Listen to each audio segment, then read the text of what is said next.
Fala aí, meus futuros federais. Tenho certeza que você gostou do primeiro dia e por isso que está aqui. Seja bem-vindo ao segundo aulão do Simuladão MetaFRN. Hoje é um dia decisório aí para você compreender os principais conteúdos que caem na prova de matemática do IFRN e também que vai cair no simuladão, tá certo? Então se prepara bem aqui, lembrando, vai ter brinde para os primeiros colocados do simulado, tá certo? Então vamos para a aula, vamos deixar de perder tempo, vamos lá estudar notação científica. Então, pessoal, vamos lá dar início então ao que interessa, né? Os principais assuntos que caem nos conteúdos de matemática na prova do FRN. Seguinte, pessoal, minha participação nesse aulão de matemática vai ser bem curtinha, certo? A gente vai falar aqui só sobre notação científica, que é um assunto muito importante, e depois eu deixo vocês aí com o Carol e com o Gustavo para tratar sobre os outros assuntos, certo? Então, falando sobre notação científica, o que é isso, Guilherme? A notação científica, pessoal, é uma forma que a gente utiliza para escrever números muito grandes ou números muito pequenos, tá bom? E agora eu queria relembrar para vocês, antes da gente ir de fato para a nossa questão, como é que é o formato, a forma de uma notação científica, que muita gente pode nem saber, nunca ter visto na vida. A notação científica é o nzão vezes 10 elevado a nzinho, certo? O nzão, veja bem, o nzão é um número real igual ou maior que 1 e menor que 10. Preste atenção nesse intervalo, eu até destaquei para vocês. Igual ou maior que 1 e menor que 10, tá bom? E o nzinho, pessoal, é um número inteiro, qualquer número inteiro. Número inteiro são aqueles números que a gente utiliza para contar, positivos ou negativos. 1, 2, 3, ou menos 1, menos 2, menos 3, tá bom? Vamos fechar assim. Agora a gente vai resolver a nossa questão 21 da prova do IFRN de 2019 que a gente está resolvendo, tá certo? Vamos lá. Conforme o texto 1, mais de 1 milhão de refugiados chegaram à Europa pelo mar em 2015. Uma possível representação em notação científica dessa quantidade de refugiados é dada por. Aí a gente tem as nossas alternativas A, B, C e D. Vamos lá, então a gente precisa primeiro transformar 1 milhão em notação científica. Então acompanha aqui o passo a passo para a gente fazer essa transformação. Primeiro a gente precisa transformar isso em número, né? Quanto é que é 1 milhão? Escrito aqui por extenso em número. É 1 e 6 zeros, 1 milhão. Agora, lembra bem, olha o nosso intervalo do nzão. É um número igual ou maior que 1 e menor que 10, tá certo? Então a gente vai tentar buscar esse número. Como é que a gente vai fazer isso? A gente vai inventar uma vírgulazinha no final, olha só. A vírgulazinha roxa ali no final do 1 milhão. Eu posso colocar mais zeros aqui depois da vírgula, né? Para não ficar a vírgula sozinha, que muita gente pode achar estranho, mas isso vai me atrapalhar na questão, vai me atrapalhar. Então eu não quero usar isso e recomendo também que você não utilize esses zeros depois da vírgula, tá certo? Porque vai atrapalhar você, com certeza, tá bom? Então deixa só a vírgulazinha ali, que a gente vai fazer para você não poder se atrapalhar nos próximos passos, tá certo? Então a gente vai fazer o quê? A gente vai movimentar essa vírgula até que a gente encontre um número igual ou maior que 1 e menor que 10. Fazendo isso, a gente vai movimentar, deslocando ela da direita para a esquerda, até chegar no valor de 1. Então, a gente chegou a um valor igual a 1, ou seja, corresponde ao nosso intervalo. E aí a gente tem todas as casas que a gente precisou movimentar a vírgula depois dessa vírgula. São quantas? A gente precisa contabilizar isso. Quantos zeros, quantas casas depois da vírgula a gente tem? No nosso caso, a gente tem 6 casas, tá certo? Olha só como aqueles zerozinhos que a gente iria colocar lá no início poderia atrapalhar a gente, tá certo? Então, por isso, não coloca nada depois da sua vírgula quando você for iniciar esse passo a passo, tá certo? Utiliza só a vírgula mesmo, porque isso vai te atrapalhar. Então a gente tem 6 casas após a vírgula. O que isso vai dizer para a gente? A gente vai escrever a nossa notação científica e o nosso expoente do 10, da base 10, vai ser essa quantidade de casas que a gente tem depois da vírgula. Então, a nossa notação científica vai ser 1 vezes 10 elevado a 6. Isso é a mesma coisa que dizer 1 milhão, tá bom? Aí, o estudante fez isso na prova do FRN e disse, então já sei qual é a resposta, vai ser A. 1 vezes 10 elevado a 6. Mas, pessoal, olha só o texto, faz uma leitura paciente, certo? Do que você está vendo. Olha só, mais de 1 milhão.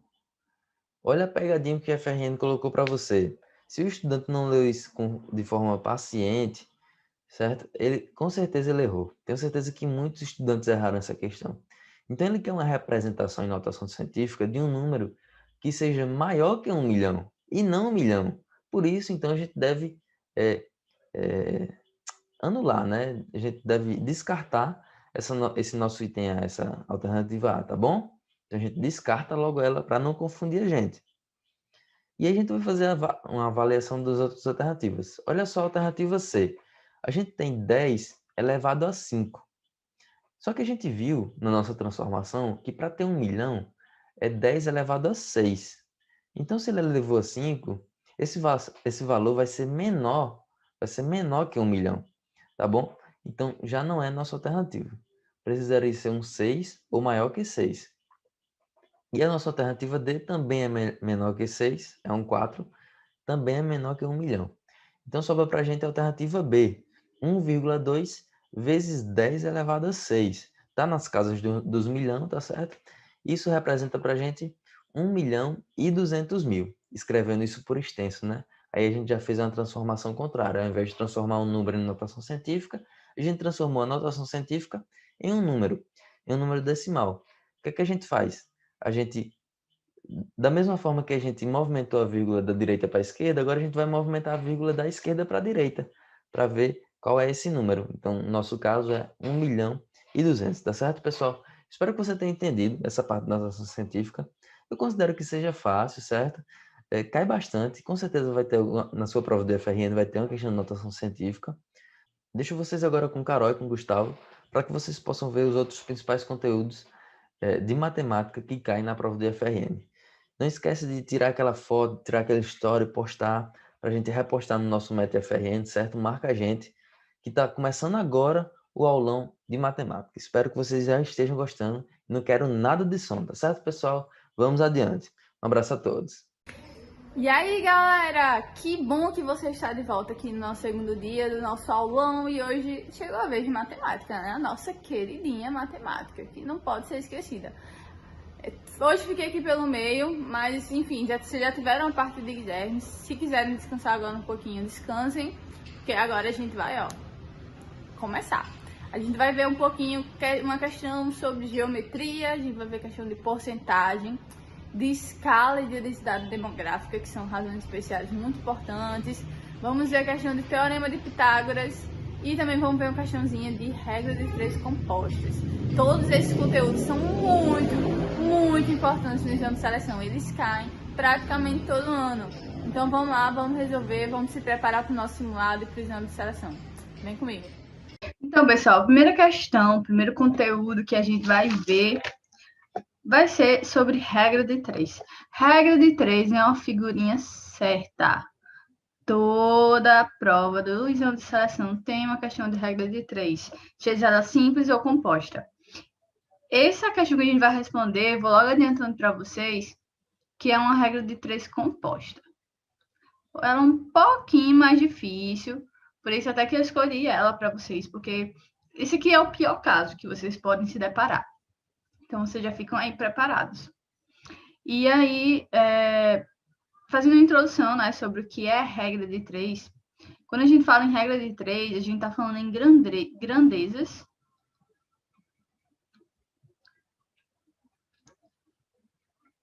Grandezas proporcionais.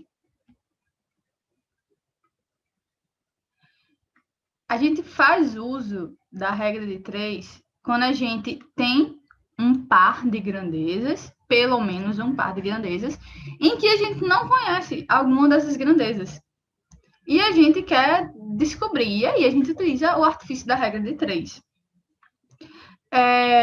A gente precisa sempre analisar a proporcionalidade entre essas grandezas. Primeira coisa que a gente faz numa regra de 3, a gente vai separar as grandezas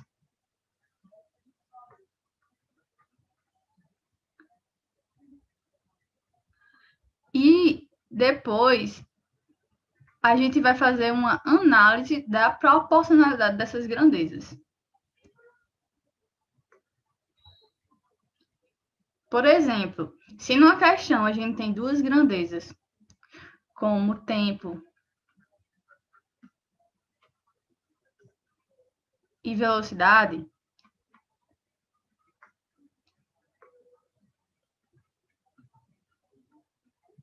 Daí a gente percebe que se eu aumentar a velocidade de um carro, estou dirigindo um carro, se eu aumentar a velocidade do meu carro, eu vou gastar menos tempo, né? Eu vou mais rápido, eu vou chegar no meu destino num tempo mais curto.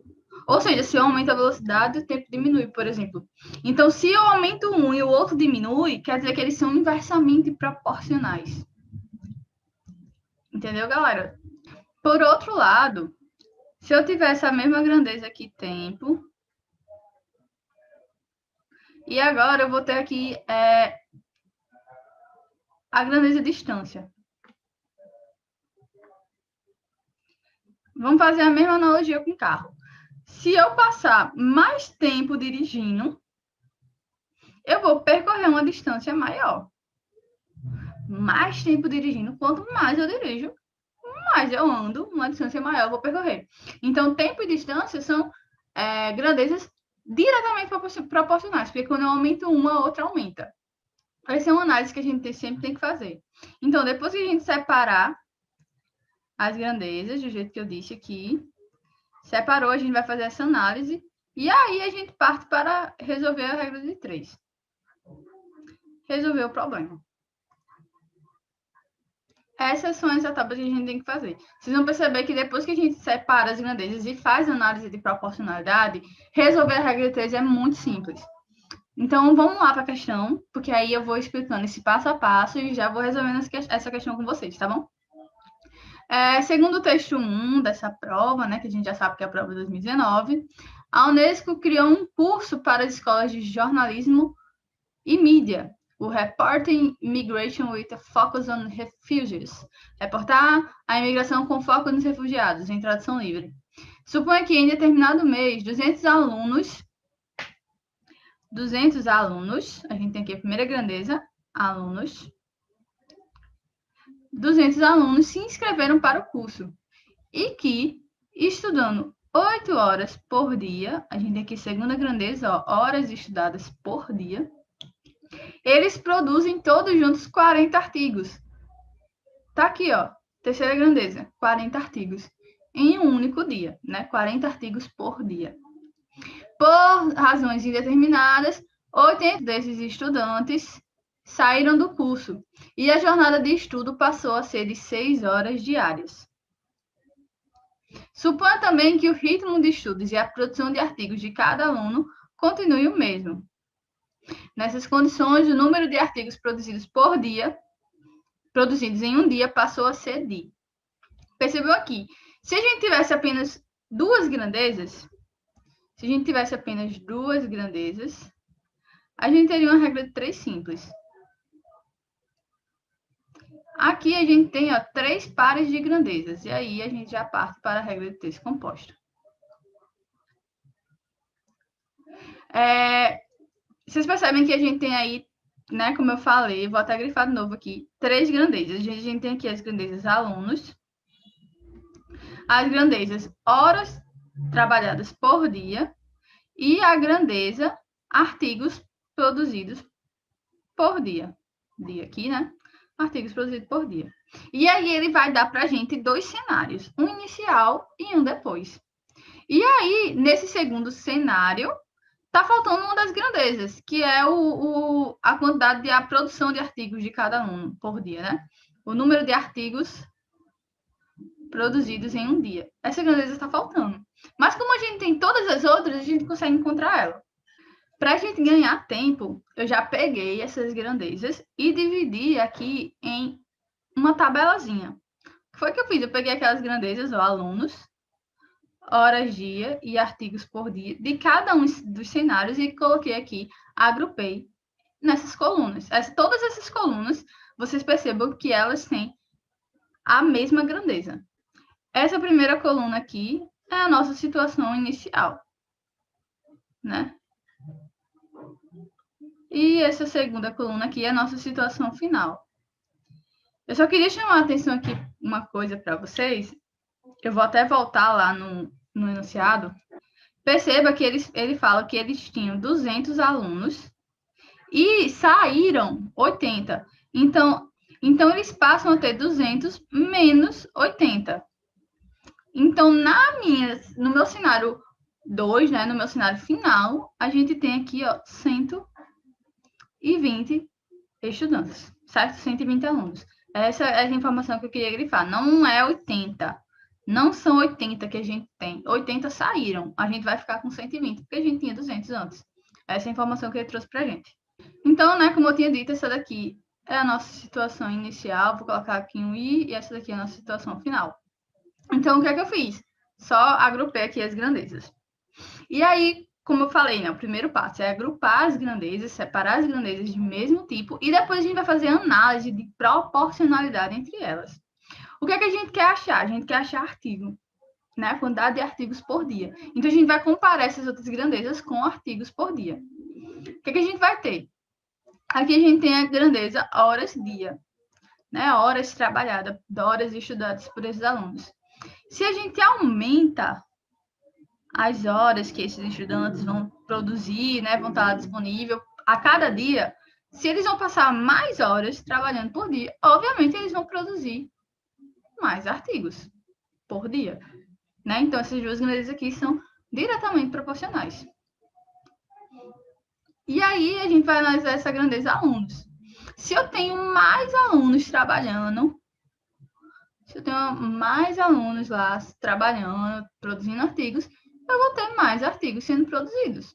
Também são grandezas diretamente proporcionais. Vocês percebem? Tenho mais alunos lá fazendo a mesma coisa, então eu vou ter um resultado maior. E aí, pronto, todas as grandezas são diretamente proporcionais. O que a gente vai acontecer? Primeiro, a gente vai ter que montar uma equaçãozinha do primeiro grau. A gente vai transformar essas nossas colunas aqui de grandezas em frações. Ou seja, esse 40 aqui, ele vai passar aqui para mim como um 40 sobre x. E aí eu coloco 40 sobre x e coloco igual. Certo?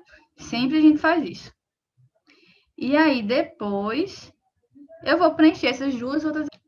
Como todas essas grandezas, né, essas duas grandezas, alunos e horas por dia, elas são diretamente proporcionais, eu vou preencher elas aqui nas frações do jeito que elas estão aqui.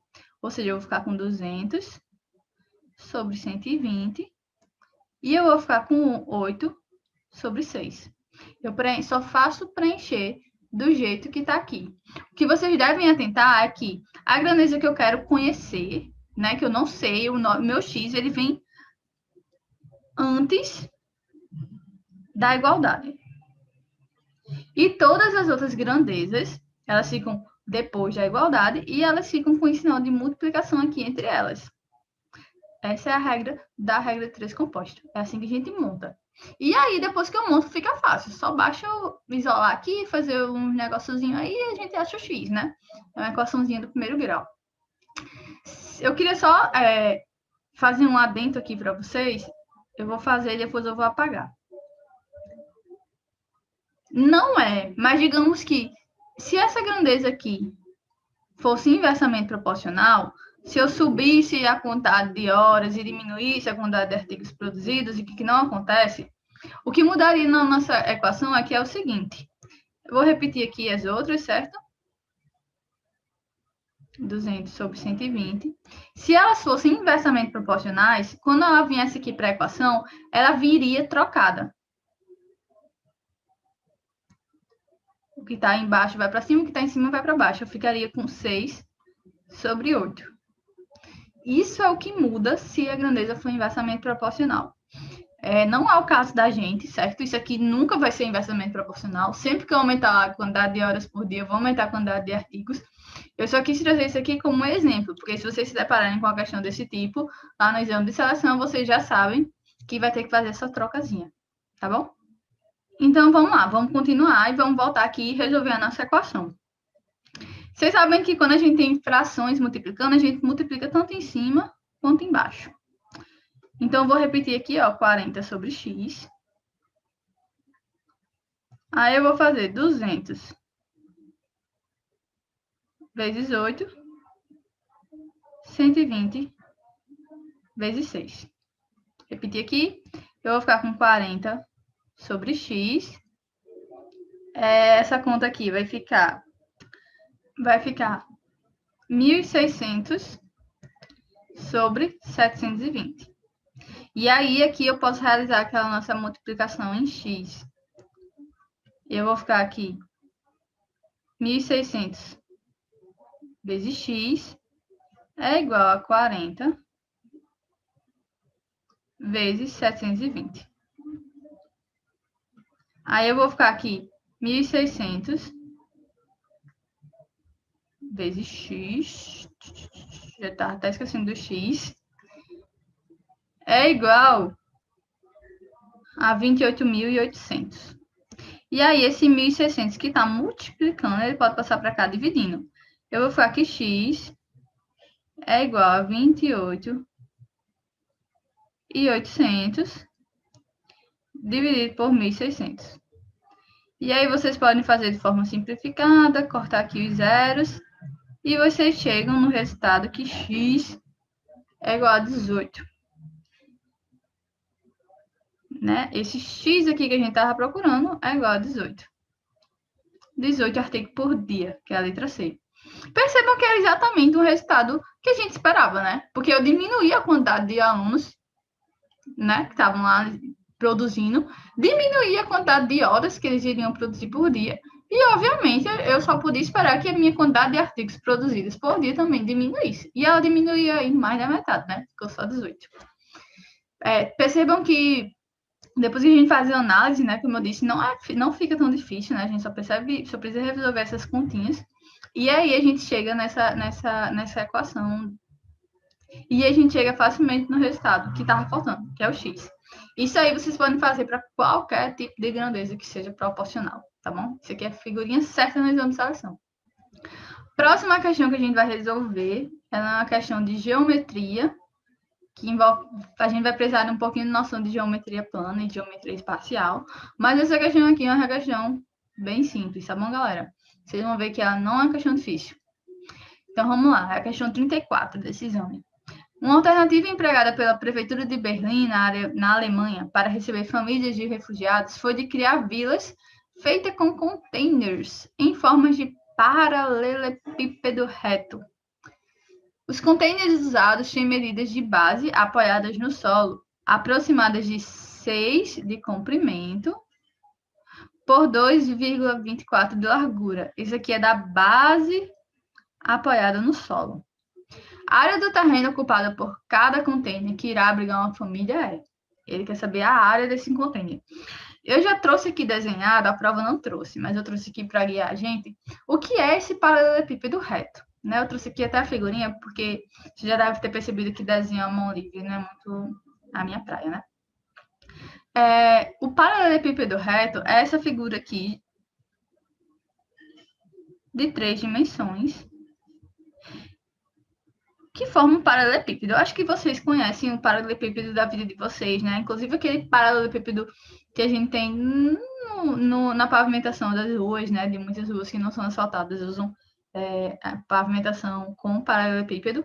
Então, é do dia a dia da gente. Eu acredito que vocês já saibam que é um paralelepípedo. E a gente diz que ele é reto porque os ângulos aqui formados aqui por eles são todos ângulos de 90 graus. E aí, o paralelepípedo nada mais é do que 3 retângulos que se repetem formando essa figura tridimensional.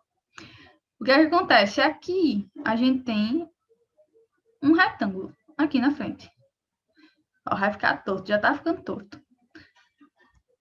E esse retângulo se repete lá atrás. Aqui, a gente vai ter outro retângulo. Que ele tá aqui e ele também se repete aqui. Desse outro lado. E aí, aqui no topo, a gente tem nosso terceiro retângulo. Nosso retângulo 3, que ele também se repete aqui embaixo, ó, na base. O mesmo que está lá em cima, está aqui embaixo. E aí, ele dá para a gente as medidas desse container na sua base. Certo? Ele dá aqui que ele vai ter, ó,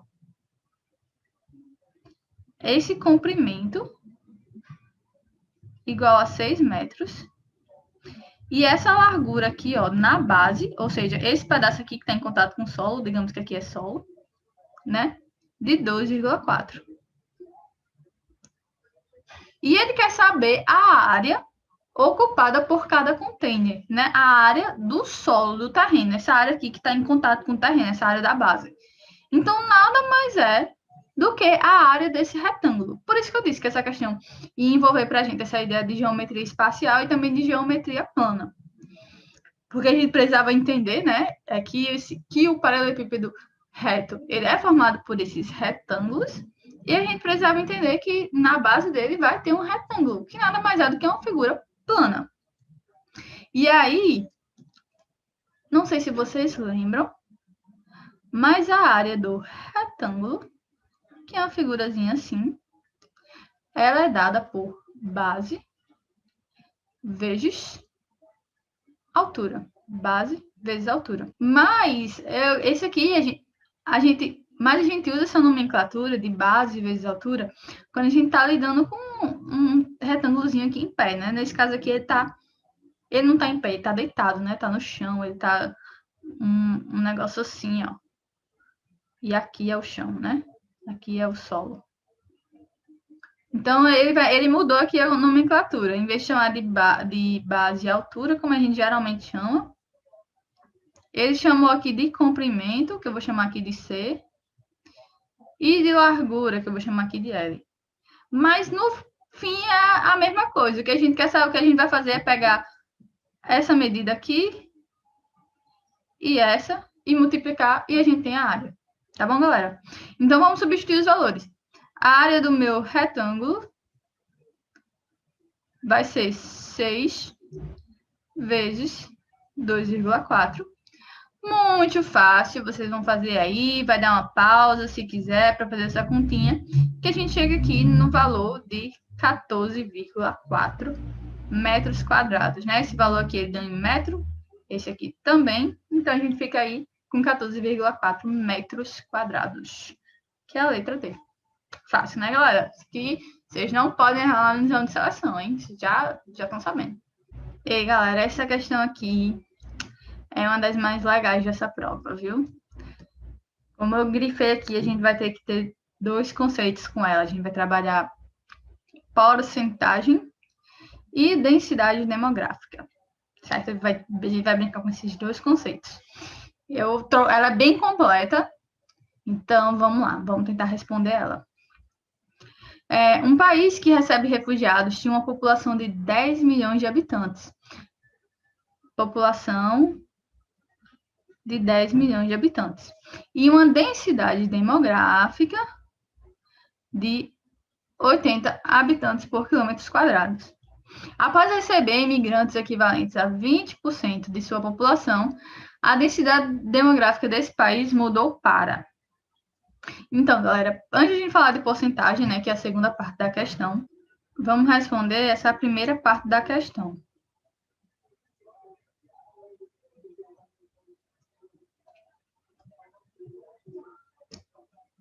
Densidade demográfica é uma coisinha que a gente chama de razão especial. Ela é uma razão. Razão é uma divisão entre duas grandezas. E nesse caso, a densidade demográfica, que eu vou chamar aqui de DD, ela é a razão entre habitantes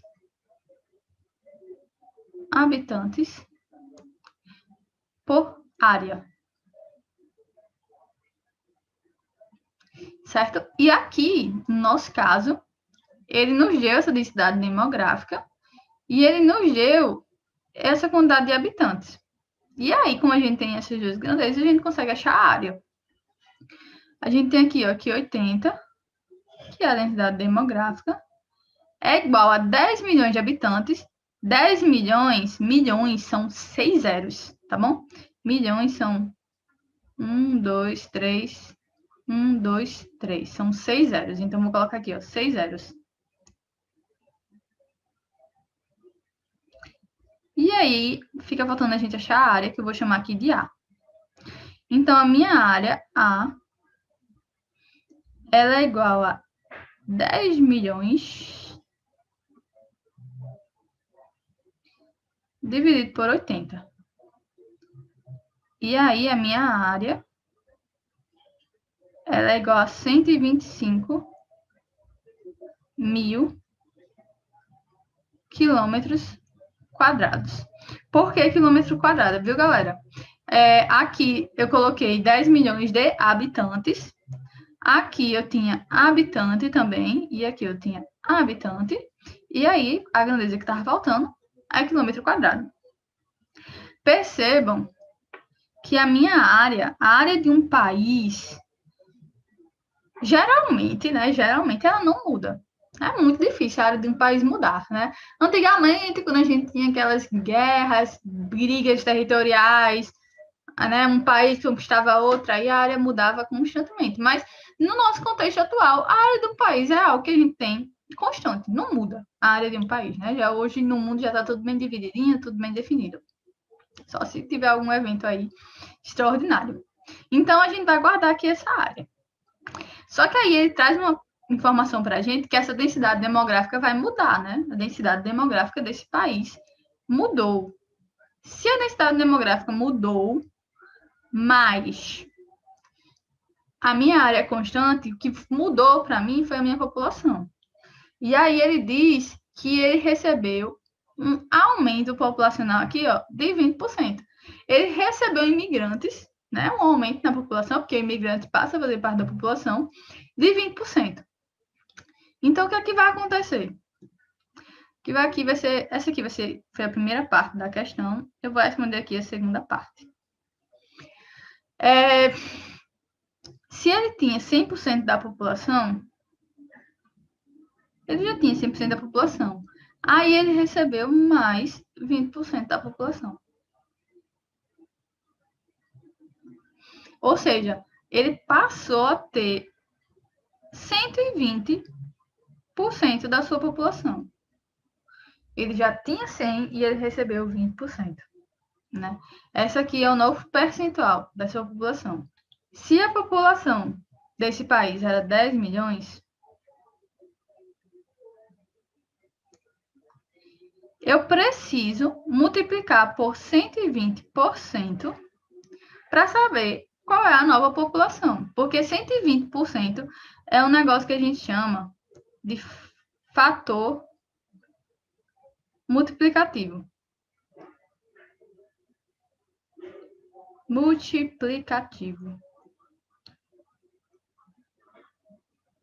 Sempre que a gente tem questões que trazem essa ideia de aumento ou de redução percentual de alguma coisa, fica muito fácil a gente resolver quando a gente acha esse fator multiplicativo. Tem várias formas de a gente resolver questões de porcentagem, inclusive Gustavo Guilherme até tem uma forma diferente de responder. Mas essa é uma forma que eu gosto. Se vocês não gostarem, se vocês estão acostumados a responder de outra forma, questões de porcentagem, sintam-se à vontade a pausar o vídeo e tentar resolver da forma que vocês sabem e depois só conferir o resultado, tá bom? Mas aí, voltando, a gente precisa achar esse fator multiplicativo. 120% nada mais é do que 120 dividido por 100. Então, minha nova população nada mais vai ser do que 10 milhões vezes 1,20. Porque aqui, se a gente cortar o zero, né? Fica 12 dividido por 10. Esse zero aqui a gente pode cortar e passar essa vírgula aqui, essa vírgula para cá, né? Fica 1,20. E aí a gente consegue chegar facilmente na nossa nova população, né? Vou botar aqui, ó. População 2, com índicezinho 2 aqui. Vai ser esse 10 milhões vezes 1,20, que é meu fator multiplicativo do meu aumento, né? Eu vou chegar na população aqui de 12 milhões de habitantes, né? A minha grandeza aqui é habitantes. E aí, pessoal, o que é que a gente já tem, né? A gente já tem a área, que não muda, e a gente já tem aqui a nova população, né? E aí, como densidade, a gente já viu que é a relação de habitantes por área, a gente tem habitantes e tem a área, que a gente já achou lá no início, a gente acha a nossa densidade final. Ficou fácil, né? Então, vou aqui a parte 3 da minha questão. Eu vou ter aqui a minha DD 2, né? Na minha situação 2 aqui. Vai ser, né? Minha população 2, dividido pela minha área, que não mudou.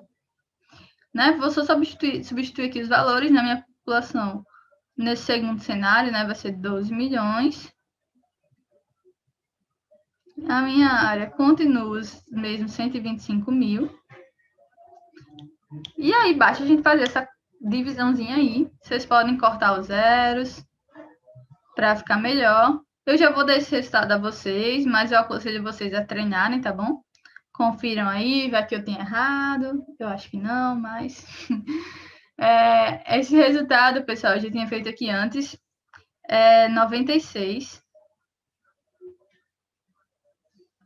habitantes por quilômetro quadrado, né? Por que quilômetro quadrado? Né? A gente achou aqui um número de habitantes e a área que a gente tinha dado em quilômetros quadrados, então como a gente dividiu um pelo outro, fica habitantes por quilômetro quadrado, que é a letra C. Percebam que tá bem coerente, né? O resultado. Eu aumentei realmente a minha densidade porque eu aumentei a minha população, né? Tinha mais gente ali, então minha densidade é maior. Essa densidade, galera, é uma ideia muito interessante porque ela mostra a taxa de ocupação de um país, entendeu?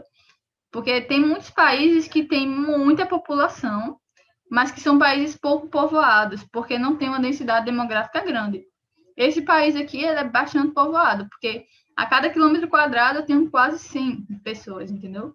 Só para vocês terem uma ideia, o Brasil é o quinto país mais populoso do mundo, mas ele tem uma densidade demográfica baixíssima. Eu acho que é 20 e alguma coisa a densidade demográfica do Brasil. Porque ele não é muito povoado, porque a nossa área territorial também é muito grande. Então, quando a gente divide um pelo outro, não fica um número tão grande. Eu espero também que essa questão da porcentagem tenha ficado clara, tá bom, galera? Porque porcentagem é o assunto de matemática que mais cai no exame de seleção. É muito, muito cobrado. Vocês podem ver que está aí no meio das questões, essa questão da densidade, mas eles botam a porcentagem no meio, mas que também não é um assunto tão difícil, né? É um assunto bem legal, que quando a gente pega o jeito, a gente vai se embora. Então, espero que vocês tenham entendido, né? Eu disse que essa questão era bem legal por causa disso, porque ela brinca com esses diversos conceitos. Então, bora se embora que tem mais. Então, galera, eu sei que eu já falei demais, né? Tá ficando longo, mas tá acabando, tá bom? Acho que da minha parte só tem essa e mais uma. O Teorema de Pitágoras, né? Esse é outra figurinha certa no exame de seleção. Não existe exame de seleção sem Teorema de Pitágoras. E aí, essa questão aqui é uma questão bem simples, certo, pessoal? Não é uma questão tão difícil. Eu trouxe ela só pra gente revisar mesmo, fixar bem esse conteúdo, porque realmente ele é muito cobrado. Diz assim, uma embarcação de refugiados com destino a certo país deveria navegar 40 quilômetros na direção norte para chegar ao seu destino. Devido ao mau tempo e à falta de instrumentos de navegação dessas embarcações, ela navegou 30 quilômetros na direção leste, né? Nada a ver. Tinha que ir para o norte e foi para o leste. A distância que a embarcação se encontra do seu destino. E aí tá aí as opções, né? Então, primeiramente, vamos relembrar, não sei se vocês devem lembrar, né, lá de geografia, né, a nossa rosinha dos ventos, que é algo mais ou menos assim, né? É uma rosazinha assim, que ela diz pra gente aqui essas direções, né? Ai, como eu desenho ruim a mão livre. E aí, aqui a gente tem o norte, aqui a gente tem o sul, à direita aqui o leste, e aqui é o oeste. Então, vamos fazer um esqueminha aqui. Tá aqui é a origem, vou chamar aqui de origem da nossa embarcação. O destino dela tá a 40 quilômetros na direção norte, ou seja, tá para cima, tá subindo. Então, o destino dessa embarcação tá aqui, né? Subiu Eu vou chamar aqui de destino.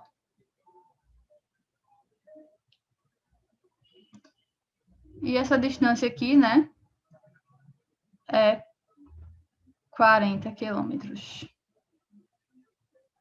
E aí aconteceu um negócio que ninguém esperava e ele foi 30 quilômetros na direção leste, né? O leste aqui, como a gente olha na nossa roda dos ventos, é para a direita.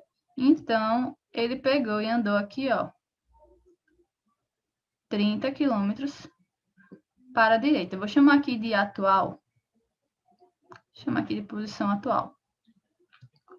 Nessa distância aqui que ele andou na direção leste, né, para a direita, é 30 quilômetros. E ele quer saber a distância atual que ele se encontra do seu destino, né? Então, ele quer saber essa distância aqui. Não está muito retinho, mas essa é a distância aqui que a gente quer achar, que é a distância até o destino, que eu vou chamar aqui de x. Se vocês forem observadores, vocês já vão perceber que essa figura aqui que eu desenhei, que não está muito bem retinha, que vocês vão perdoar, ela é um triângulo retângulo, né? Por quê? Porque esse ângulo aqui, entre a direção norte e a direção leste, forma 90 graus. Se é um triângulo retângulo, a gente pode aplicar o teorema de Pitágoras. No teorema de Pitágoras, a gente tem que achar algumas medidas, né? Vamos lá relembrar, vocês já devem ter visto isso. Essa distância aqui, ó, que é exatamente oposta ao meu ângulo de 90 graus, que é esse meu ângulo aqui, né? Entre o norte e o leste. Essa distânciazinha aqui, ó, que eu grifei, que é onde está x, é o que a gente chama de hipotenusa.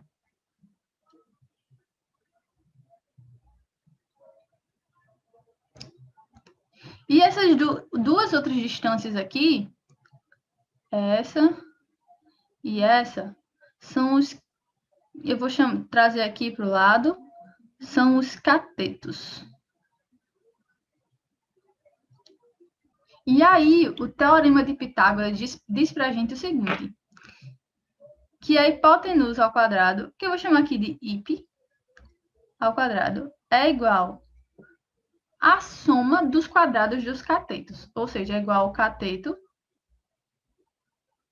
ao quadrado, o cateto 1, mais o cateto 2 ao quadrado, né? Tá meio estranho, né? Eu usei aqui hip. Geralmente, né, os livros por aí, talvez na escola, vocês tenham visto, vocês vão ver com essa nomenclatura aqui, ó. A ao quadrado igual a B ao quadrado mais C ao quadrado. Essa é a formulação do teorema de Pitágoras. O que vocês devem lembrar é que A é a nossa hipotenusa e B e C são catetos, tá bom? Se a gente olhar aqui para o nosso triângulo retângulo, a minha hipotenusa é o meu x, que eu não sei o que é o meu x, e os meus catetos eu já sei, que é aqui o 40 e o 30. Então, eu posso substituir esses valores. Onde tem a ao quadrado, eu vou chamar de x ao quadrado. Onde tem b, eu vou chamar de 40, que é um dos catetos, tanto faz. Tá? A ordem aqui não altera. E onde tem c, eu vou chamar de 30 ao quadrado, que é o meu outro cateto. E aí eu fico com essa equaçãozinha aqui para resolver. Né? 40 ao quadrado, o que isso quer dizer, né? X ao quadrado vai ser igual a 40 vezes 40 mais 30 vezes 30. Vocês vão fazer essas continhas aí, tá bom? Eu vou só dando aqui os resultados e vocês vão conferindo. Eu vou trazer aqui para baixo. Eu vou ter aqui x ao quadrado é igual a 1.600 mais 900. Eu vou ter que x ao quadrado é igual a 2.500. Esse 2 aqui, ele está na forma de expoente, né? Esse aqui não é 2 vezes x ou x vezes 2, é x ao quadrado.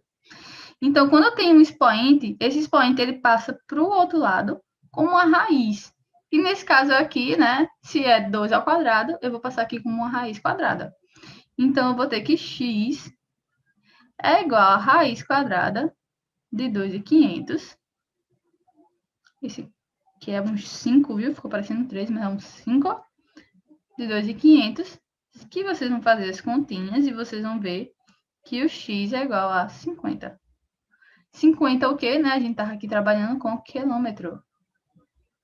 50 quilômetros, letra B. Legal, né, essa questão? Só para a gente praticar aí. E bora lá, que falta só mais uma. A nossa última questão é a questão 40 da nossa prova. E ela envolve a ideia de escala. Escala, junto com a densidade demográfica que a gente viu, ela é uma razão especial, né? A escala, que a gente chama de E, geralmente, você pode chamar do que quiser, ela é a relação entre uma grandeza no desenho e uma grandeza em seu tamanho real. Ou seja, a escala é um número que a gente multiplica, né, um fator de redução ou fator de aumento, que a gente multiplica para desenhar coisas.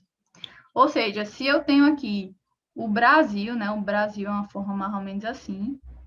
O Brasil é muito grande. Só que eu posso reduzir ele para ele caber no papel, né? Como eu reduzi ele aqui, para ele caber aqui no meu desenho.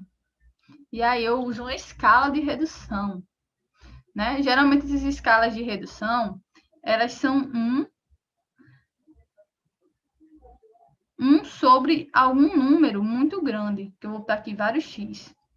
Quando eu tenho um número assim maior do que 1 no meu denominador da minha escala, quer dizer que eu estou fazendo escala de redução.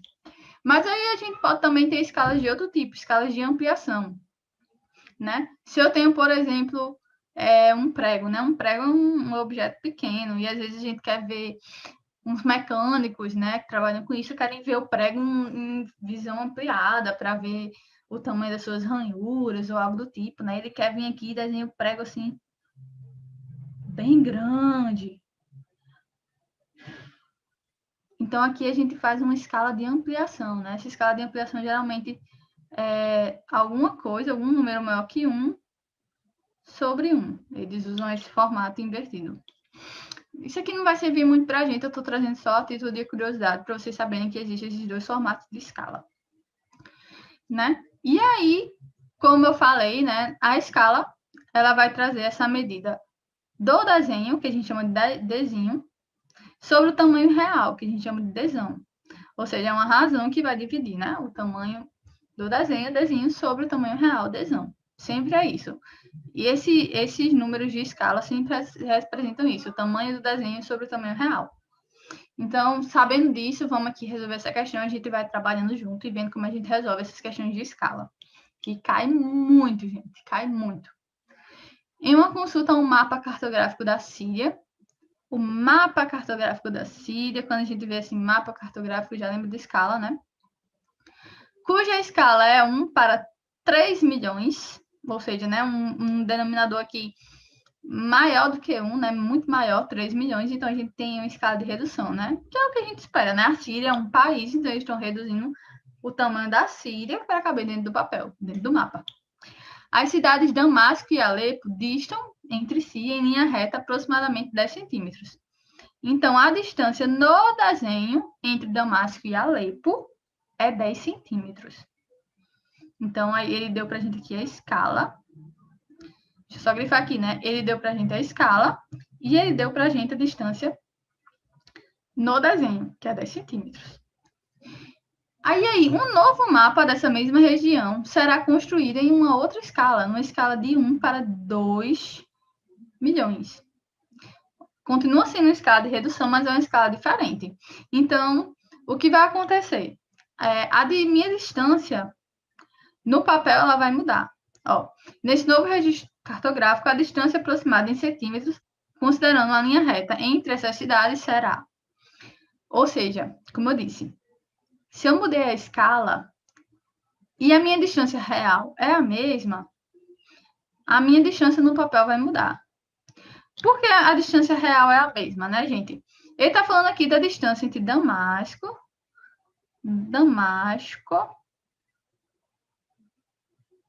que está aqui num pontinho aqui X, e Alepo, né? Eu não sei ainda que distância é essa, a gente vai encontrar. Mas a distância real entre elas, né, o desão entre elas, não muda, porque elas não mudaram, né? A não ser que essa cidade deixe de existir, mas ela não vai sair do canto e não vai andar. Mas a minha distância no desenho, ela vai mudar, a depender da escala que eu adoto. Entendeu? Se o meu D aqui é algo constante, o meu Dzão, né? Desculpa, se o meu Dzão aqui é algo constante, se eu mudo E, se eu mudar aqui o E, o meu Dzinho vai ter que mudar. Se eu mudar o Dzinho, eu estou mudando o E. Para a gente manter essa mesma igualdade. Tá bom? Então, o que, é que a gente tem aqui? A gente vai ter que dividir esse problema em duas partes. Nessa primeira parte, né? Ele deu para a gente essa escala 1.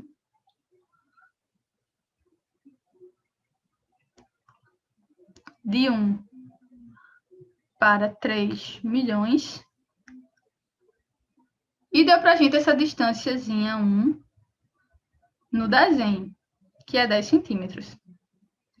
Né? Então, como eu já tinha mostrado para vocês, a gente já tem a escala, a gente já tem a escala e o desenho, a gente acha aqui o desão. Então, vamos substituir os valores, né? Eu vou ter que o E é 1 para 3 milhões. O desenho, que vem aqui em cima, né? Ó, tô só substituindo novamente. É 10 e o meu desão eu não sei. Vamos achar. Então, aqui a gente pode realizar essa multiplicação cruzada, né? Eu fico com D é igual a 10 vezes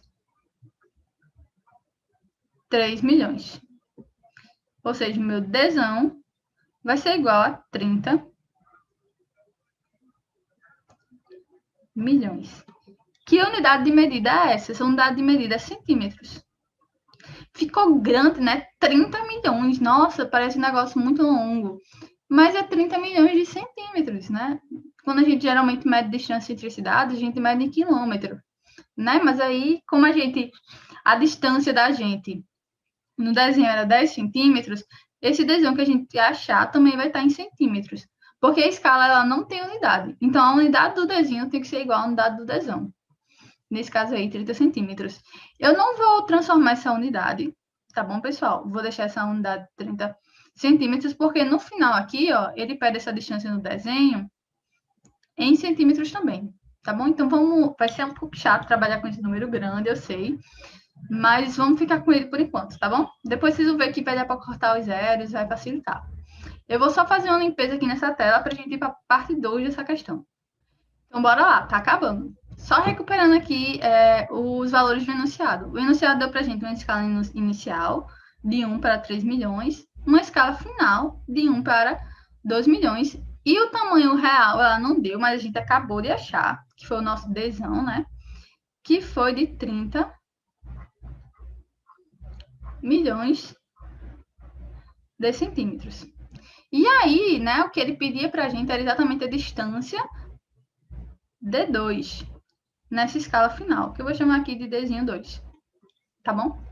Se eu tenho a minha escala final e eu tenho o meu Dzão, eu posso deixar o meu Dzinho, né?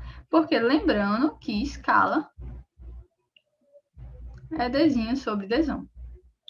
Então, vamos substituir esses valores para a gente achar o nosso Dzinho 2, que é exatamente o que ele pede.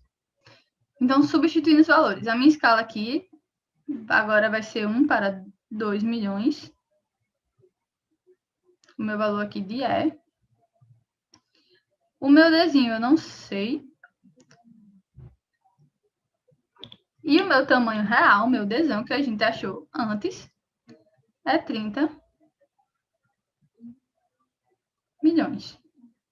E aí, a gente vai realizar aqui a multiplicação cruzada.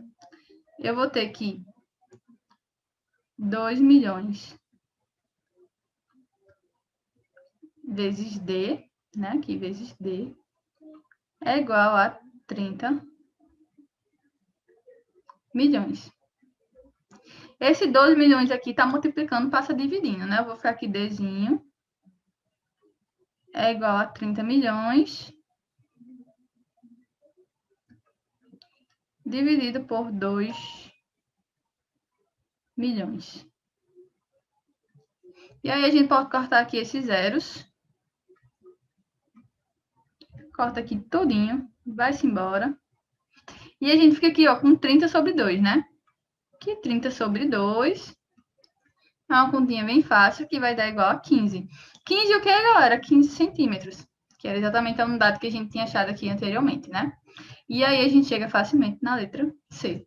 Essa questãozinha é um pouquinho longa, né? Porque a gente tem que fazer essa análise de escala 2 vezes, né? Tem uns números um pouquinho grandes.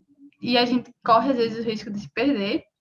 Mas a ideia é essa. Espero que tenha ficado claro para vocês o conceito de escala, que é algo realmente muito, muito, muito importante, muito cobrado no exame de seleção. Tá bom, galera? E com essa questãozinha de escala, eu encerro a minha participação por hoje. Estou muito feliz de ver vocês aqui novamente. É muito massa para a gente ver que vocês estão, desde já, buscando esses conteúdos para o exame de seleção e se preparando para ser futuros federais. Então, descansem aí um pouquinho, se vocês quiserem, deem uma pausa, porque ainda tem a participação de Gustavo e ele vai trazer ainda muita coisa legal aí para vocês, tá bom? Tá muito bom esse nosso aulão. Então, é isso, eu vou ficando por aqui, fiquem aí com o Gustavo. Um beijão, pessoal, até a próxima. Fala galera, eu sou o Gustavo do MetaFRN e agora a gente vai começar a minha parte no aulão de matemática. Comigo vocês vão ver questões de probabilidade, uma questãozinha de sistema de equações, a gente também vai estudar expressões algébricas e vamos finalizar com juros simples, tá pessoal? Eu sei que já pode estar um pouco cansativo porque vocês já viram as partes com Carol e com Guilherme e os assuntos de matemática são maçantes mesmo, até mais que português, mas vamos dar esse último gás aí para a gente terminar o aulão e estar preparado para o simuladão, tá bom? Então vamos lá, galera, vamos começar aí com uma questãozinha de probabilidade. Essa questão foi a número 27 do exame de seleção de 2019, tá bom? Vamos ler. O estado de Roraima é a principal porta de entrada dos imigrantes que fogem da crise na Venezuela. Para aliviar a superpopulação da cidade de Boa Vista, o governo federal iniciou a operação de interiorização de venezuelanos para outras regiões do Brasil. A tabela 1, que é essa tabelinha aqui, ó,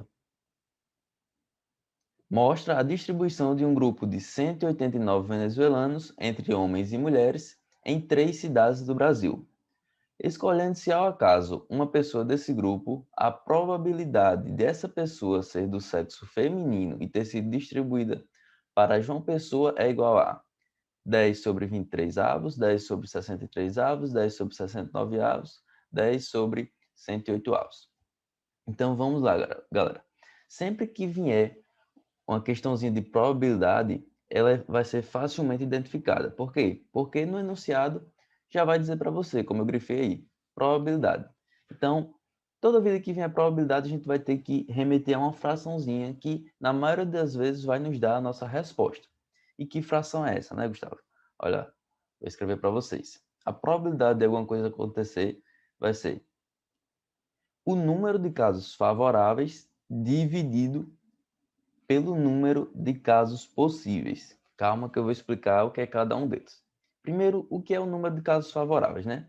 O número de casos favoráveis é tudo aquilo o que queremos. E para isso a gente vai precisar voltar no enunciado. Fala assim o enunciado. Ele quer a probabilidade dessa pessoa ser do sexo feminino e ter sido distribuída para João Pessoa. Pronto. E para a gente descobrir que quantidade de pessoas é essa, a gente precisa remeter à tabela. Olhando para a tabelinha que a gente tem aí ao lado, a gente vai ver primeiro a linha das mulheres, que eu estou grifando para vocês, cruzando com a coluna de João Pessoa. Se a gente fizer esse cruzamento, a gente vai encontrar que são 30 mulheres que foram para João Pessoa. Então, esse é o nosso número de casos favoráveis, ou seja, é o número que nós queremos. Mas e agora, o que é número de casos possíveis? O número de casos possíveis são todos os casos. Vou até escrever para vocês aqui. Todos os casos. E como é que a gente descobre? É fácil também. A gente pode ver no enunciado 189 venezuelanos no total, ou também a gente lá na tabela pode encontrar, no finalzinho, que eu estou grifando para vocês aí, 189. Então, fica isso. Número de casos favoráveis, o que a gente quer, número de casos possíveis são todos os casos. Tem muita gente que pode confundir aí, que achando que o número de casos possíveis é o quê? São todos os casos menos o número de casos favoráveis. Não, não confunda, não é isso. São literalmente todos os casos. Agora, substituindo esses valores que a gente encontrou, 30 e 189, a gente vai ficar com a seguinte fração. Probabilidade de uma pessoa ser puxada ao acaso e ela ser do sexo feminino e ter sido distribuída para João Pessoa é 30 sobre 189. Não tem como a gente dividir, né? Não é divisível essa fração. A gente pode simplificar ela, dividindo o numerador por 3 e o denominador também por 3, que a gente vai ficar como? A gente vai ficar 30 dividido para 3, 10, e 189 dividido para 3, se vocês fizerem essa continha, a gente vai encontrar 163, que é uma das nossas alternativas. A alternativa B. Viu, pessoal? Questão de probabilidade, na maioria das vezes, são questões simples que só tendo esse conhecimento dessa fração e sabendo, né, o que é o número de casos favoráveis e o que é o número de casos possíveis, a gente consegue encontrar a resposta. Sabendo disso, a gente já pode continuar aí nossa aula vendo outros assuntos.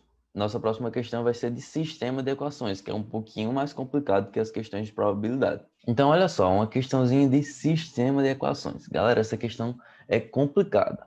Eu vou adiantar logo que geralmente as questões de sistema de equações são as das mais complicadas da prova. Por isso, eu acredito que muitos de vocês vão encontrar dificuldade no decorrer da resolução dessa questão.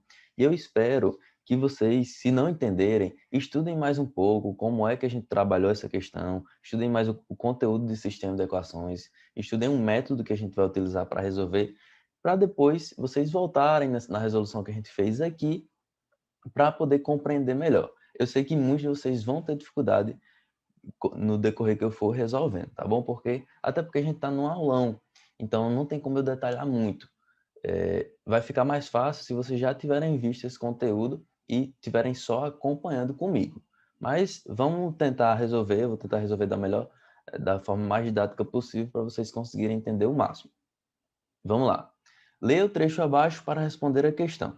O refúgio é um direito de estrangeiros garantido por uma convenção da ONU de 1951 e ratificada por lei no Brasil em 1997. O Brasil tem hoje, entre os refugiados em seu território, habitantes de 6 das 7 nacionalidades barradas pelo presidente dos Estados Unidos, Donald Trump. São 2.480 sírios, 281 iraquianos, 65 sudaneses, 60 iranianos, 44 somalis, 2 líbios e nenhum registro de nativos vindos do Iêmen. E o enunciado fala o seguinte: supondo que o número total desses refugiados, a quantidade de homens excede em 800 a quantidade de mulheres. O número total de mulheres refugiadas desse grupo é. Aí a gente tem as alternativas. Eu não falei no início, mas questões de sistema de equações caem bastante, tá, pessoal? Na prova do IFRN, então dê um pouquinho de atenção a esse conteúdo, que é um conteúdo complicado. Antes da gente resolver essa questão, vamos aí somar todos esses refugiados para a gente ter o total deles. Fazendo uma somazinha simples, a gente vai ter, começando pela primeira coluna, né? 0 mais 1, 1, 1 mais 6, 1 mais 5, 6, 6 mais 0, 6, 6 mais 4, 10, 10 mais 2, 12. Então, o 2 vem para baixo e o 1 vai lá para cima. Então, vem o 1 mais 8, 9, 9 mais 8, 17, 17 mais 6, 23, 23 mais 6, 29, 29 mais 4, 33. Então, o 3 vem para baixo e o outro 3 vai lá para cima. 3 mais 4, 7, 7 mais 2, 9.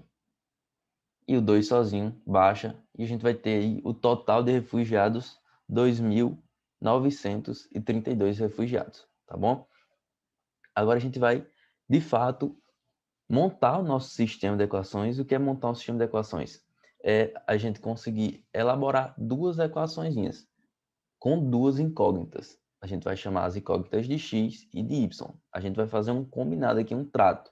X a gente vai chamar da quantidade de homens entre os refugiados e y vai ser o nosso número de mulheres entre os refugiados, e que é o valor que a gente quer encontrar, que é o que o enunciado fala, o número total de mulheres desse grupo, tá bom? Vamos montar nossa primeira equação? Deixa eu apagar aqui. Vamos montar nossa primeira equação.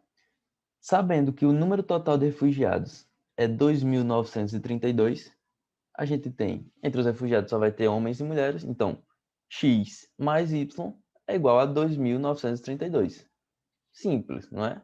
Eu espero que vocês estejam acompanhando aí essa montagem dessa equação. Quantidade de homens mais a quantidade de mulheres é igual à nossa quantidade total de refugiados. Pronto, nossa primeira equação está montada. Mas só com essa equação a gente não consegue resolver o problema, a gente não consegue achar y, já que a gente tem x. Duas incógnitas em uma equação, a gente não consegue encontrar aí os valores dessas incógnitas. Vamos montar nossa próxima equação. Aí, para montar essa segunda equação, a gente precisa voltar lá para o enunciado. Sempre em questões de sistema de equações, o enunciado vai nos dar, geralmente, uma dessas equações, tá bom? Eu também não disse no início, mas, para mim, particularmente, questões de sistema de equações são uma das mais complicadas de você interpretar. A gente viu que questão de probabilidade, o próprio enunciado já fala, probabilidade. Mas nas questões de sistema de equações de primeiro grau, o enunciado não fala nada disso. Não diz que é para você resolver por um sistema de equações. Então, isso tem que vir da nossa própria interpretação da questão.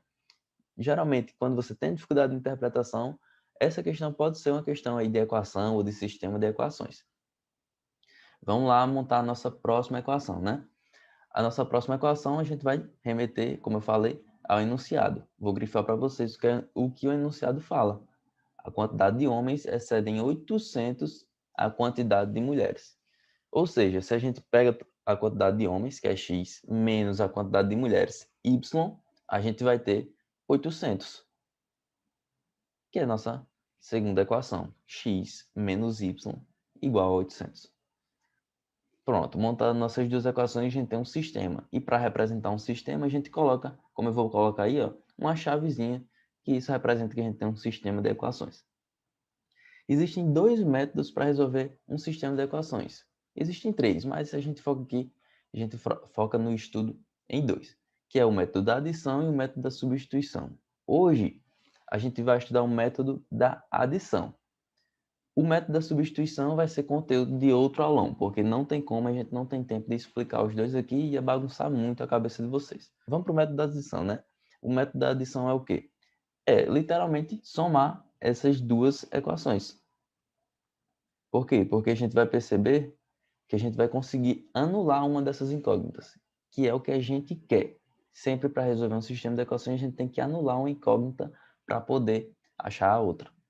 E aí no sistema de equações a gente vai perceber, ó, que a gente tem na primeira um mais y e na segunda um menos y. A gente vai poder, ao somar elas duas, isso vai dar zero e a gente anula essa incógnita, né? Somando essas duas equações, pessoal, a gente vai ter x mais x, 2x. O mais y com menos y é zero, né? Então a gente só corta.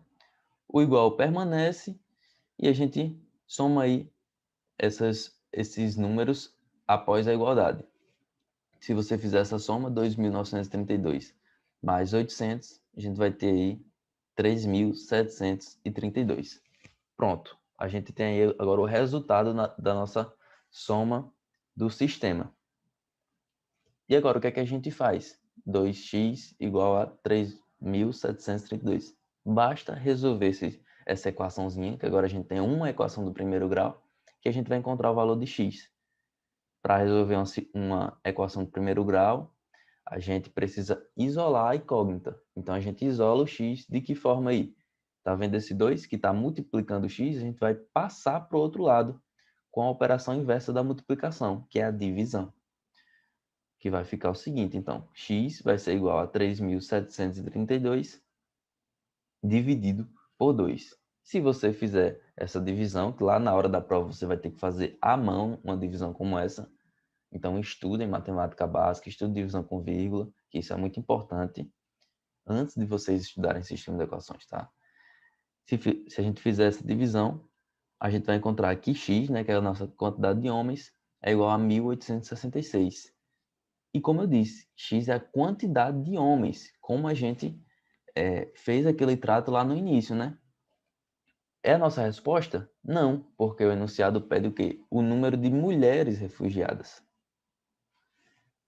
Mas mesmo assim, o IFRN vai pregar essa pegadinha com você e vai colocar lá nas alternativas esse 1866. E aí você bestão lá e vai lá e marca, achando que acertou a questão, mas na verdade errou. Já corta essa D aí, esse 1866, porque não é a nossa resposta correta.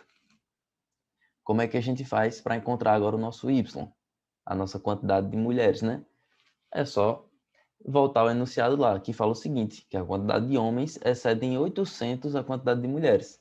Então a gente pega esse 1866 e diminui por 800. Simples.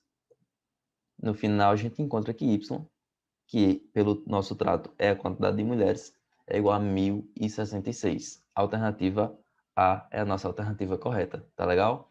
Questãozinha complexa, porque primeiro você tem que entender que ela é uma questão que você vai resolver por sistema de equações, então daí, se você entender isso, você já tem 50% da questão, porque é uma questãozinha difícil de interpretar. E depois, basta saber como montar o sistema, como montar as equações. Você pode utilizar o método da adição, que eu ensinei para vocês aqui agora, que é somando as equações do sistema, ou pelo método da substituição, que eu acho até mais simples o método da substituição, tá, pessoal? Não é outra coisa de outro mundo.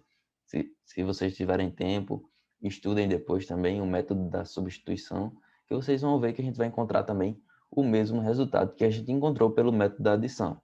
Não vai dar resultados diferentes não, tá?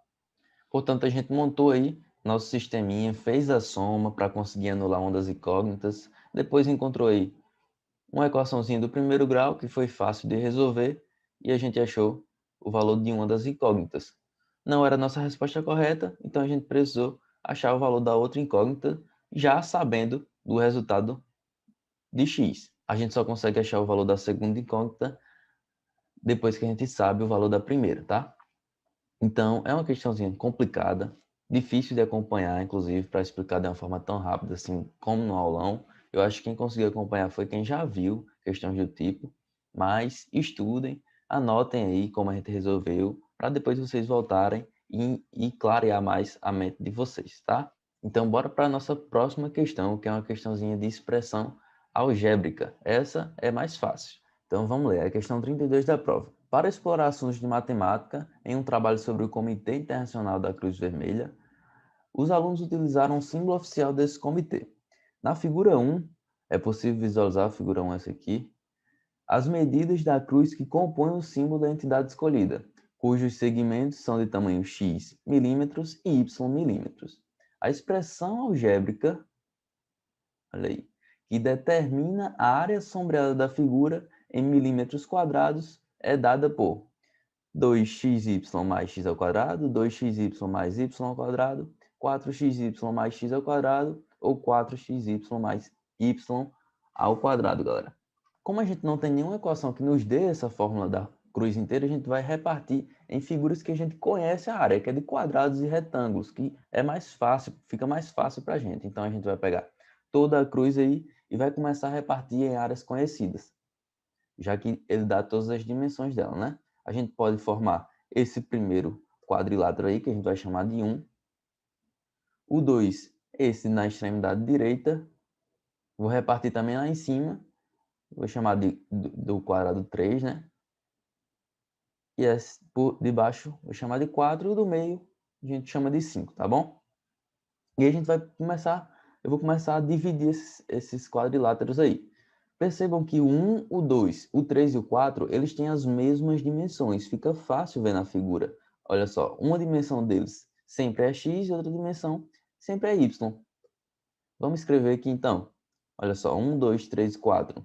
Uma dimensão deles é x, outra dimensão é y. E como é que a gente encontra a área dele? A área de um retângulo, por exemplo, a gente multiplica as duas dimensões, x vezes y nesse caso. Então, eu vou escrever aí no meio, xy é a área dos quadrados 1, 2, 3 e 4. E para a gente achar a área desse quadrado 5 aí, a gente vai ver, ó, vou desenhar aqui para vocês, que uma das dimensões, olhando lá na figura da cruz, vai ser essa da esquerda aqui, ó, tem um valor de x, vamos escrever aqui na nossa figurinha, x, e a outra dimensão vai ser aquele x lá de cima, olhando para a cruz, aqui, ó. Portanto, a gente vai escrever aqui na nossa figurinha a outra dimensão também x, diferentemente do quadrilátero que a gente achou na 1, 2, 3 e 4. Como é que a gente acha a área dessa figura? Multiplicando as duas dimensões. Fácil, fácil assim. Então, x vezes x é x ao quadrado. Como é que a gente vai encontrar essa área da cruz, né? A gente pode somar as áreas dos 5 quadrados. Se a gente tem uma área igual para 1, 2, 3 e 4, a gente vai fazer o seguinte, 4 vezes a área deles, que é xy. Então, vai ficar a área total vai ser igual a 4xy mais a área do quadrado 5, que a gente encontrou, x ao quadrado. Muito simples, a gente dividiu a cruz em 5 quadrados que a gente conhece, né? 5 quadriláteros que a gente conhece as áreas e depois somou todas elas. 4xy mais x ao quadrado. Alternativa C aí, bem simples, galera. Então, é uma questão de expressão algébrica, né? Que envolve números e letras, mas é uma questão simples de se resolver. Bastava aí a gente ter essa compreensão de dividir a cruz em áreas conhecidas, áreas que a gente podia determinar a partir dessa segmentação que a gente fez. Questão resolvida, vamos para a próxima, já que é uma questãozinha de juros simples. Questão 38 do exame de seleção de 2019, vamos lá resolver. Vocês vão ver que questão de juros simples são questões fáceis. O IFRN ele só cobra geralmente o básico. Você sabe o básico de juros. Vamos lá. Para melhorar as perspectivas sociais de um grupo de refugiados, um banco resolveu conceder empréstimos a juros simples com taxa de 0,5% ao mês. Olha aí, juros simples, assim como lá em probabilidade e até na questão de expressão algébrica, ele já deixou bem claro aí o conteúdo da questão que para a gente se nortear. Se um refugiado tomar emprestado o equivalente a 10 mil reais para pagar após 60 meses, o montante a ser pago será de 12, 13, 14 ou 15 mil. Antes da gente resolver questões de juros simples, a gente precisa capturar alguns valores importantes que o enunciado dá, tá, pessoal? Toda questão de juros a gente precisa identificar primeiro o quê? O capital, que a gente chama de C, que vai ser o quê? O dinheiro envolvido nessa transação monetária. Sempre quando a gente fala de juros, a gente está falando de dinheiro, tá? E o capital, como o enunciado fala, é 10 mil reais. O empréstimo que o refugiado fez foi de 10 mil reais. Então, esse é o nosso capital. Vamos anotar aqui, 10 mil. Outro valor muito importante é a taxa de juros, que a gente chama de I. Preste atenção que no enunciado fala 0,5% ao mês. Só que a gente não vai anotar 0,5. A gente vai ter que anotar esse número que está em porcentagem em decimal. Então, a gente precisa dividir 0,5 por 100, que vai ficar 0,005. Prestem atenção que esse valor ele tem que ser 0,005. Ele tem que ser em número decimal para a gente aplicar nas nossas equações. Senão a gente vai errar. Tem muita gente que perde questão de juros, que são questões fáceis, por não se atentar aí em fazer essa transformação de porcentagem para número decimal. Além do capital e da taxa de juros, a gente precisa também capturar, pegar do enunciado o tempo de aplicação T, que para a gente foi de 60 meses. Olhem, esse tempo de aplicação sempre tem que estar coerente à taxa de juros. Nossa taxa de juros está 0,5% ao mês. Por isso, a gente pode anotar 60 meses. Se a taxa de juros estivesse 0,5% ao dia, a gente não podia anotar 60 dos 60 meses, porque está em meses, né? A gente precisava anotar em dias, precisava saber quantos dias tem em 60 meses, daí anotava os dias. Sempre tem que estar correlacionando taxa de juros com o tempo de aplicação. Sabendo esses três fatores aí, C, I e T, agora sim a gente pode calcular nossos juros e depois a gente calcula o montante, que é o que a questão quer. Os nossos juros, o que é que a gente calcula? Como é que a gente calcula? Anotem essa formulazinha. Basta multiplicar todos esses fatores que a gente achou. Capital vezes taxa de juros vezes tempo de aplicação. Substituindo diretamente, né? A gente vai ter que J, que são os nossos juros, é igual a 10.000 vezes 0,05 vezes 60. Fácil. Faz essa multiplicação, não erra na multiplicação, hein? Que isso é matemática básica. A gente não pode errar isso. A gente vai encontrar um valor de 3.000 reais. O que são, né, esses 3.000 reais? É os juros que esses 10.000 durante os 60 meses gerou, aplicando uma taxa de juros de 0,5% ao mês. Na nossa cabeça fica o seguinte, que o refugiado ele pegou esse empréstimo do banco de 10.000 reais e foi pagando devagarzinho durante 60 meses. O que é que o banco faz, né? Como eu estou te dando esse dinheiro aqui em mãos 10.000 e você vai me pagar em 60 meses, eu vou cobrar de você uma taxazinha, que é justamente a taxa de juros. O que o refugiado entrega ao banco no final dos 60 meses, né? Esse total que ele devolve ao banco é justamente o nosso montante. Ou seja, é o capital, que são os 10.000, mais os juros gerados, que foi 3.000 reais. É por isso que a formulazinha do montante é essa aqui. Eu destaquei para vocês o montante está no enunciado, né? E a formulazinha é M de montante igual a capital C mais J de juros, que vai ser 10.000 mais 3.000 reais. Muito simples, galera. Montante, então, 13.000 reais. Foi isso que o refugiado devolveu ao banco no final lá dos 60 meses.